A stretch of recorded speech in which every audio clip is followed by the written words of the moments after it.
everyone, welcome to our podcast, Rich in Love. I'm Jake Maddock, and of course joined by my lovely wife, Mrs. Maddock.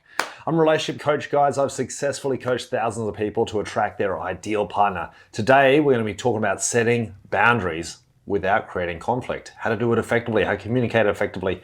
Guys, I want to hear your story. Put in the comments. Put in the comments about boundaries, how you went. Did it go really bad? Did it go good? Put in the comments your stories. I want to hear about it, okay? And if you need personalized one-on-one help, book in a free call with me.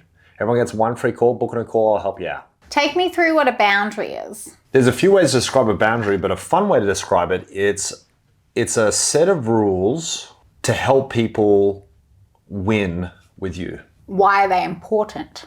If you don't know the rules, it's hard to win. Ooh. A lot of people see boundaries as negatives, but it's like, here's a bunch of rules. If you follow those rules, the chance of winning goes up dramatically. Chance of success. I want to win. Yeah. What's the rules? It's guidelines to honor yourself and ensure people treat you with respect. So boundaries are there for two reasons. They're there to uphold your self-worth, self-esteem, and self-respect. And they're there to teach someone else how to have a successful relationship with you. If you have no boundaries and no standards, your life will be garbage. Put it in the trash. Boundaries and standards are super important, and they're boundaries and standards you have within yourself. How you look. How do you think they contribute to a healthy relationship? Everyone wants to be in a relationship with someone who has good confidence and self-worth and self-respect and all those sort of great things. No one wants to be with a disgusting slob who has no standards of any kind. It's unattractive. Are there different types of boundaries? There is. So I teach people that there's three sorts of boundaries you can set. Mm-hmm. You have soft boundaries, which is non-verbal boundaries, which is really just a look like. And you can see by their sort of body gestures that they don't approve of what you're doing. So you can just curve that a little bit, which is easy. Soft boundaries are really effective, really, really effective. Then you have medium boundaries, which is, I don't like that. Just like that, and then you change the subject and change the emotion of the conversation as well, okay? Really, really effective. And then you have hard boundaries, which they're more like ultimatums. They're really serious. They're a rarity. Now be aware, if you're in a relationship with your ideal partner, you don't need to set that many boundaries because you're on the same page and you really like each other, okay? If you're in a relationship where you got to set boundaries every day, it's a red flag. That's not how it's supposed to be. For people that are trying to watch that, what do you think a number would be? Like if you could put it down to a number. 1 a month, 1 every 2 weeks. So in the foundation building stage of the relationship, which is the first 3 months, you may have to set 1 a week, for example. It's just small little ones. I don't argue. Just like little ones which is set in a nice-ish way. But after that, it should be pretty rare. Maybe once a month in a small boundary. So at the beginning of the relationship, there'll be more of them. As time goes past, there'll be less and less and less and less and less. Correct. Yeah, cool. 100%. Building the foundation, you're getting to know each other, you're setting boundaries. Hey, I do this, I don't do that.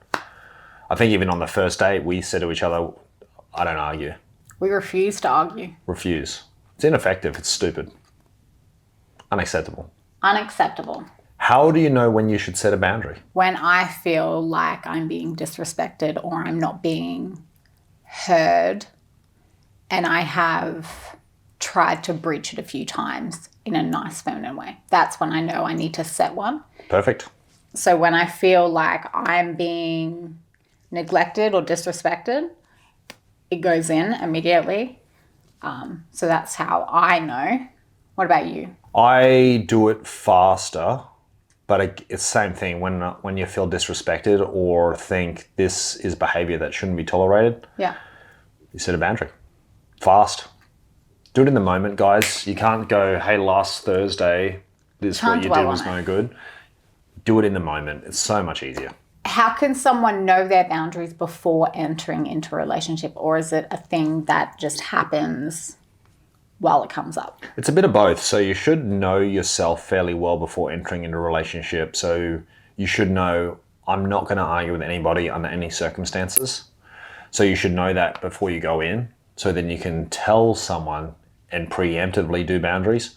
Then you also have boundaries which just come up occasionally, which you're just going to have to set in the moment. But you should know both. Your boundaries, a lot of them come from your non-negotiables and what you're willing to tolerate. And little ones can be like if you don't like someone chewing with their mouth open, you know, you can just go in the moment when it's annoying you, just go, hey, can you just not chew with your mouth open? Done. Yeah. Then change. And then go, how's the chicken though? I think the important thing to remember with your ideal partner, it's going to be easy to set boundaries and have hard conversations, and they're going to be easy. They'll easily follow your boundaries and your rules. What happens if someone doesn't? So if they retaliate on the boundary? So two things have happened. Either the person set the boundary wrong to begin with, or they shouldn't be in your life. Okay. Because there's a lack of compatibility. So take us through both of those scenarios. So what would an ineffective boundary being set look like? An ineffective boundary is a lecture. So someone's sitting there for 5 minutes telling you all the things you're doing wrong, being super criticizing, just lecturing the person. That's not a boundary. That's garbage. Don't do that. So if you set the boundary properly and clearly in a way that that person understands. Can you give us an example? You'd say, look, I don't like when you do sexist jokes. Don't do that. And then change the subject. That's good. It's clear, it's effective, it's fast. Okay? You say, sometimes your jokes I don't like them very much. It's not clear enough. That word sexist in there makes it a bit clearer. So you want to be really clear with your boundaries and specific. Okay? So it's easily comprehended and understood. Would he simply understand what I was trying to say? If he does, good. Then can he do it? Does he have the ability to actually put it into action? And what about the other way? So if someone's just not listening to it because they shouldn't be in your life? Yeah, for sure. So some people have an inability to follow your particular boundaries, and that's usually a lack of compatibility because they're not really on the same page. So you'll set a boundary and they'll go, I guess I get that, but I don't really want to do that. I want to keep arguing and being aggressive. And they don't have the ability not to be. Get rid of them. Just get rid of them. Your ideal partner will easily be able to do your boundaries. If they can't, don't waste your time. Do you think there's a good way of approaching, like you've said that it needs to be done in the moment, do you think there's a good segue to it or just like straight in? Speed is your friend with boundaries. Yeah, the faster the better, honestly. Okay. You don't want to drag it out. I think the key is changing the subject. Super, super important. Like, I don't like that. Have you seen that new Ghostbusters movie? And you just change the subject so fast and change the emotion with it, so then it's left in the past. Change the tonality in your voice, change the way that you're presenting. Yep, body as language. well, yeah. Yep, all of it. Do you think that setting the boundary should bring you closer together or further apart or create tension, or what do you think the reaction moving forward should be around it? They should have the emotional intelligence not to get offended when you set a boundary. Some tension is normal, but if you do feel a sense of tension or feel like you're drifting apart a little bit, do a 20-second hug. Physical touch is a great remedy. What does that do? Around that 18-second mark in a hug, lots of positive endorphins are released from your brain, lots of positive hormones, which bond you closer together. Let's talk about some general boundaries that everyone should cover. Yeah. Can you think of any off the top of your head which just everyone should do? No arguments. No arguments. I don't think arguments should be a thing. Arguments and disagreements are different. Very. All right, you can disagree with someone. Arguing is full of disrespect and aggression, and it's just there's no space for it in a relationship or anywhere. No one should ever be aggressive. Never. Another one is you should be transparent with electronic devices. That's controversial. If you're in a relationship and you don't want your partner to look at your phone, what do you got to hide? What are you doing? You should be totally open with electronic devices. Oh, what's some other boundaries people should set? Any ideas? You shouldn't let anyone disrespect your partner. No. So defend them. Definitely not. In all cases. If anyone's being rude or disrespectful, you back your partner 100%. 100%. Someone being rude to your partner is them being rude to you. Pretty much. Your partner's an extension of who you are. You got to think of you and your relationship and your partner as one being. Yep. So whatever is said to that person is said to you as well. You should find it very personal. How important do you think setting boundaries with family members entering into a relationship is? Very. 100%. Every day I'm coaching people who, my brother said this and my sister said this and my mum said this and blah, blah, blah, blah. internal family fighting all the time. My mum doesn't like my partner, blah, blah, blah, blah, blah. Your partner is the most important person, by far. I don't care what your mum thinks. She can take a long walk off a short pier for all I care. What's important is what your partner thinks. You set strong boundaries with everyone about how awesome your partner is. You pick that person to create your own family, so back that family unit. Protect. Stand up for it. No one would come up to my face and say they don't like my wife. It would be very bad, very fast. That would be hilarious. I would love to see that. It wouldn't go well very long. Do you think there are some absolutely ridiculous, unrealistic boundaries? Yeah, don't be a nitpicker. Don't be too... Some people try to set boundaries on really, really small things like putting down the toilet seat. You're taking it too personally. A boundary is supposed to be something for respect on yourself and honoring yourself. Putting the toilet seat down or putting a cup away in the right spot, that's not boundaries. That's you being a jerk. I wouldn't call that boundaries. I'd just call that nagging. Just being bitchy. Yeah. A lot of people in relationships do that sort of naggy garbage. It's a quick way to failure. Shut up. It's not important. It's garbage. If you agree with 90% or even more than that, 99% of boundaries that your partner is saying to you, do you think it's okay to question one if you're not in a total agreement with it, or question why it's a boundary or anything like that? You can have a talk about it. Boundaries are usually part of someone's character for a particular reason. Something may have gone wrong, or there's usually a recipe which has built that boundary in their head. If you're in a relationship with someone, try to adhere to their boundaries for the smoothness of the relationship. You can adhere to it and say, well, what do you feel like that for? And have a nice conversation about it as well. But try to adhere to it the best you can. So if you don't fully agree with one, just compromise on it. To a certain degree. Yeah. Yeah. But you can talk about it, try to get a better understanding. Right. But your partner's the most important. Your relationship's the most important thing. So try your best to do it. Yeah. How do you think boundaries contribute to building the foundations of trust throughout the relationship? A lot. 100%. So if you're with someone and they always adhere to your boundaries and they follow them easily and they're happy to do so and all sort of stuff like that, it'll make the person feel emotionally safe in the relationship, furthering the bond between you guys and creating a better foundation for a 10 out of 10. Each time someone doesn't follow one of your boundaries, you feel less emotionally safe in the relationship, causing significant harm. Right. So if you adhere to them, you're building the attraction and the strength of the relationship. If you don't adhere to them, you're decreasing all of that and making it weaker. Oh, yeah. A high value person who has very high standards, if you go, you know what, no, I am going to go out drinking with my friends at 1 a.m., they'll just go, see ya, I'm done, 100%. They won't even give you a chance. They'll dump you so fast. So high value people take their boundaries pretty seriously. I think boundaries are important for calling each other to be more high value as well. Yeah. Like calling the other person to kind of level up and step up and become better. Yeah. When you're in a relationship with someone, you both should improve significantly year after year after year.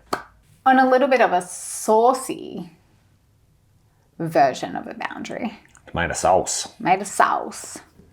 When there's physical boundaries, like in a intimacy setting, how do you think respect goes in that, and whether someone's struggling to adhere to a boundary that someone has set in that circumstance? So in the bedroom, you guys need to be on the same page, which means you're going to like the same things to a certain degree.